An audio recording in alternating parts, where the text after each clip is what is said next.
This is a day that the Lord has made. Welcome everyone, my name is Vanessa. Welcome to my channel.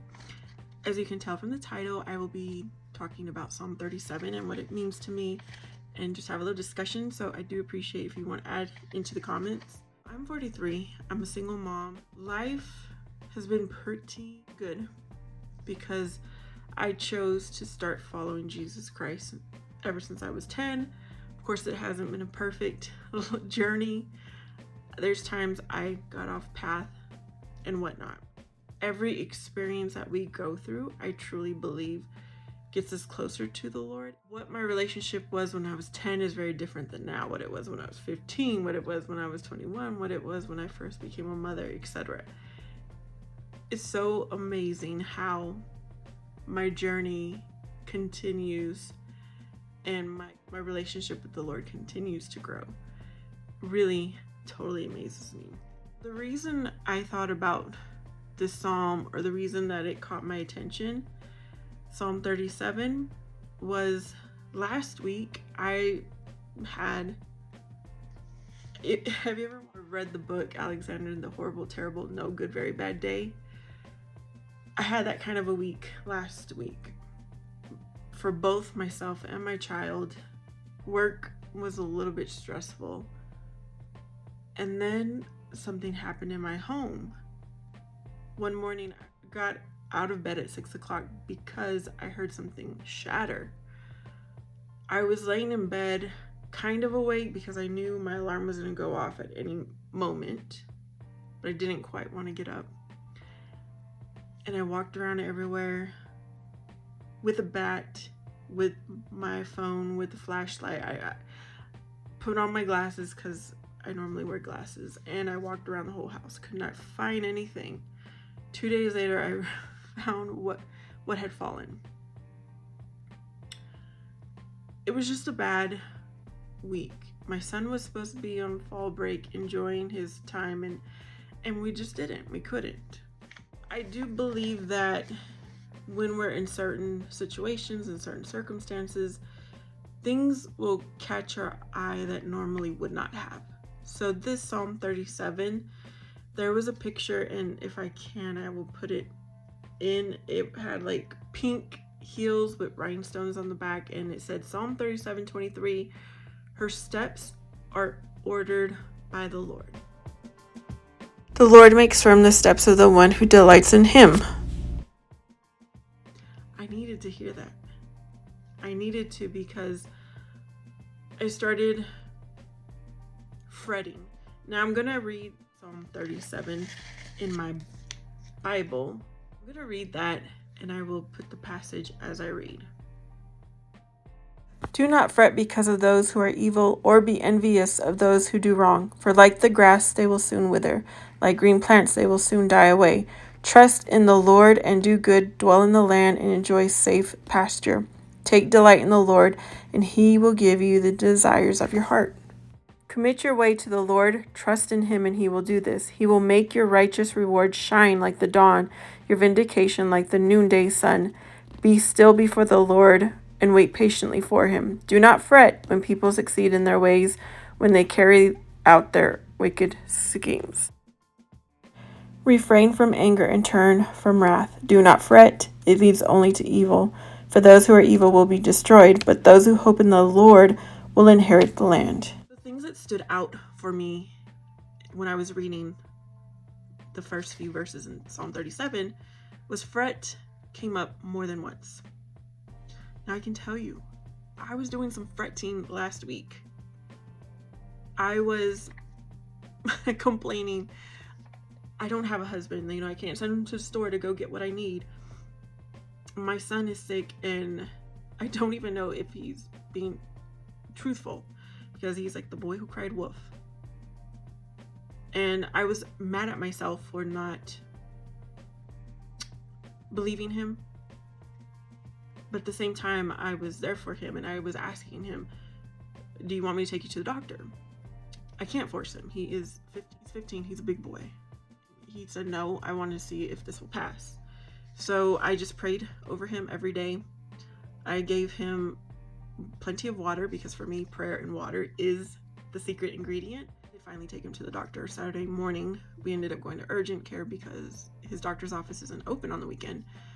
I was fretting over missing a parade that my small city has once a year because I took my son to urgent care. That was me pouting inside. I just said, I don't like missing the parade, but we're gonna go do this for you. Because I'm very open and honest with my child. I don't sugarcoat anything. Even though I was fretting, I did trust the Lord, and that, is stated in this psalm. Trust the Lord. Every single morning, I pray and I tell the Lord, I trust you. I trust that everything that's going to happen today is your will. Nothing I can do to stop your will, nothing I can do to make your will go faster. Every night, I also pray and tell the Lord, I trust that everything happened as it should. Also, something that stood out for me in this section is do good. Doing good is not easy. I do my best to do good even when no one is watching. I do my best to make the right choices. I do my best to be my best self. That doesn't always happen. For instance, last week, my emotions got the best of me. So they can get us in trouble. I learned to manage them over time. Like, I'm 43 years old. I've had a lot of experience, but it still can get the best of me for a moment, not for the whole day. And maybe even as long as 30 minutes to an hour, I might sit there and pout. In my room, sit here and pout. Another thing that I highlighted was take delight in the Lord. I do that daily. Even when I'm sitting there pouting, I'm like, thank you, Lord. I know this is happening for a reason. It's perfect. Your day is perfect. The situation is perfect. It's exactly the way you want it to be. And I'm taking delight. And then the last sentence, He will give you the desires of your heart. I am a testimony to that. I'm also a testimony to trusting that my steps are ordered by the Lord. So I want to talk more about that. I have a goal, I have a dream. I'm able to accomplish it. Sometimes very easily. Sometimes it takes time. There has been moments of heartache while I'm getting to my goal, while I'm getting to my dream. But I've accomplished it. I can check it off and check off and check off and check off. And I'm 43 and I still sit here and I'm in wonder that I still have dreams. I still have goals and I'm still checking them off. I truly believe that is the Lord.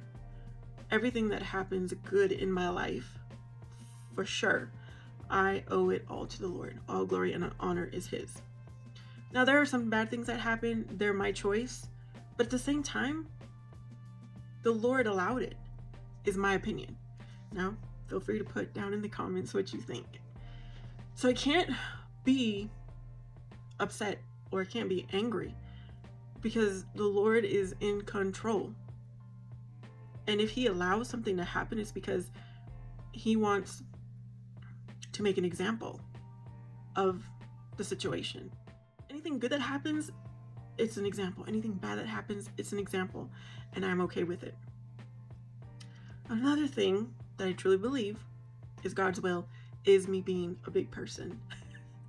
I have been dieting and monitoring what I eat, how much activity I do ever since I was 12 years old.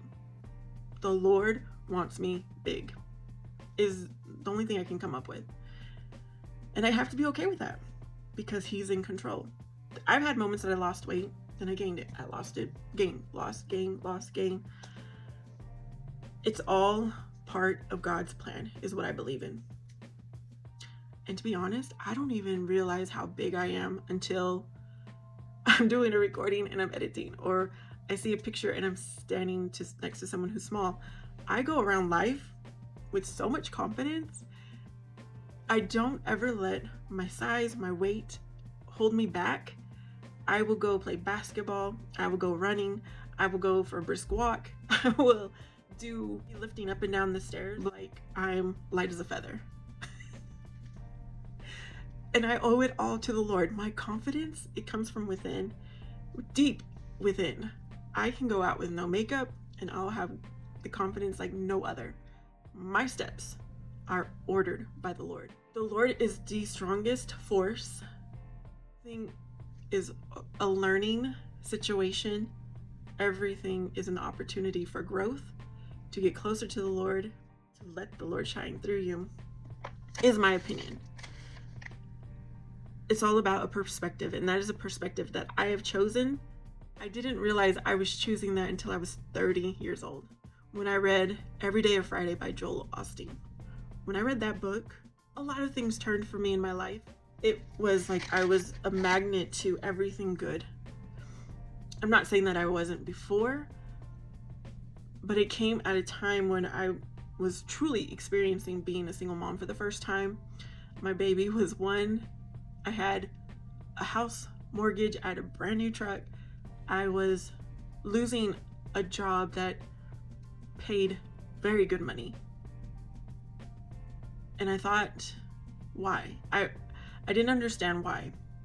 But the Lord, once I changed my perspective, things just flowed in abundance. And I cannot believe it. Like, God's plan is so great. I love to plan and organize and schedule and budget. The Lord's plan is so much greater. We still have to do some work down here on earth, okay? Don't get me wrong. It's just my opinion. The number one thing is to follow Jesus Christ as best as we can and put God first. That's number one. Number two, we do gotta work. We can't just sit here and do nothing. And I was saying in one of my videos, I really wish I could just spend my time with the Lord, reading the Bible, talking to him, observing his creations, and not worry about anything else. And I suppose somewhere I could do that, but it's not my time right now. For anyone who needed to hear that, everything is happening for a reason. Everything is as it should be. The only thing we can control is our perspective, our attitude, and that's it. And the Lord will never leave you without anything. He will always provide, and he could even give you abundance. In my life experience, that's what I know. Thank you guys so much for watching.